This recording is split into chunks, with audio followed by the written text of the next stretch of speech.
সোমবার কোচবিহারের রাসমেলার মাঠে নির্বাচনী জনসভা করলেন মুখ্যমন্ত্রী মমতা বন্দ্যোপাধ্যায়। এই জনসভার মঞ্চ থেকে প্রধানমন্ত্রীকে এক হাত নিলেন তিনি। দেশকে স্বাধীন রাখতে গেলে বিজেপিকে হটাতে হবে। তিনি বলেন, ওরা আজকে ইতিহাস গুলিয়ে দিয়েছে, পুলিশকে কোথাও কোথাও গেরুয়া পোশাক পরাচ্ছে, তাহলে সাধুরা যাবে কোথায়? এটা সাধুদের অসম্মান নয়? নির্বাচন এলে বিজেপি অশান্তি করতে পারে। কোচবিহারে যে বিজেপি প্রার্থী তিনি বকলমে বড় গুন্ডা সর্দার বা গুন্ডার মাফিয়াদার, আবার শীতলকুচির মতো কাণ্ড করে দেবে।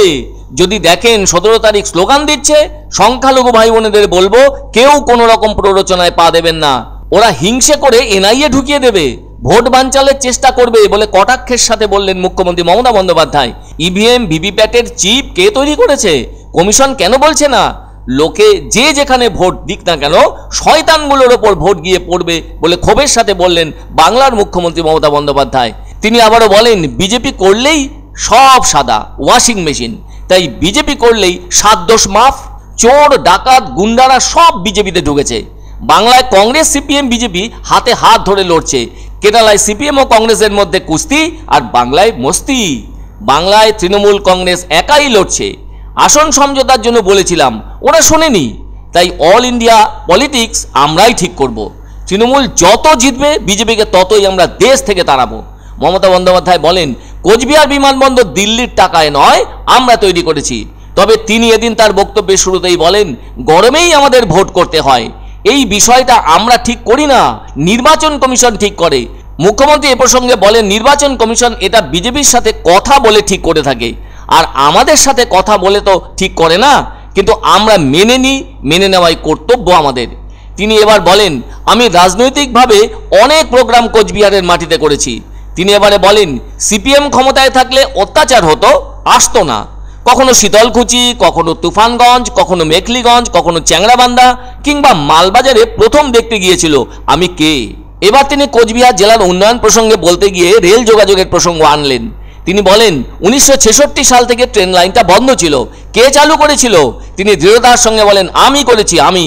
এদিন নির্বাচনী জনসভার মঞ্চ থেকে প্রধানমন্ত্রী নরেন্দ্র মোদীকে কটাক্ষ করে বলেন, মাননীয় প্রধানমন্ত্রী সমীপেশু, আমি বলবো মহাশয়, আপনি এসেছিলেন রাসমেলার মাঠে, বক্তৃতাও করছেন, কিন্তু আমি ভাবলাম তার আগের দিন দুর্যোগ হয়ে গেছে।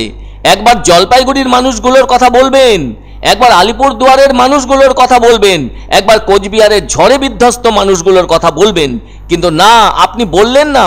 আপনি দুটো কথা বলে গেলেন। কি বললেন? তৃণমূল নাকি দুর্নীতিবাজ পার্টি। আমি আপনাকে বলি, আপনার party charity begins at home. আয়নায় নিজের মুখটা দেখুন আগে। আপনার পার্টি সব থেকে বড় ডাকাতের দল, মাফিয়ার দল আর গুন্ডাদের দল। গলি গলি মে চোর হ্যায়, বিজেপি চোর হ্যায়। 300টি টিম পাঠিয়েছিলেন, কোনো কিছু ধরতে পারলেন? পারেননি। তাহলে বলুন তো, 3 বছর ধরে 100 দিনের কাজ বন্ধ করলেন কেন? এত বড় অধিকার আপনাকে দিল কে? দুর্নীতির কথা বলছেন? আমি চ্যালেঞ্জ করে গেলাম, 3-4 দিন বাদে নির্বাচন আছে, ঘোষণা করুন শ্বেতপত্র। এক দেশ এক ভোট মানে দেশে আর নির্বাচন হবে না। আপনি কি খাবেন ভবিষ্যতে ঠিক করে দেবে বিজেপি বলে জানান মুখ্যমন্ত্রী মমতা বন্দ্যোপাধ্যায়। আজকে ইতিহাস গুলিয়ে দিয়েছে, ভূগোল গুলিয়ে দিয়েছে, বিজ্ঞান গুলিয়ে দিয়েছে।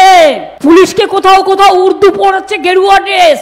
আর্মি কোয়ার্টার গুলো গেরুয়া ড্রেস পরিয়ে দিয়েছে, রেল স্টেশন গুলো গেরুয়া করে দিয়েছে। তাহলে সাধুরা যাবে কোথায়? এটা সাধুদের অসম্মান নয়? কেন করবে?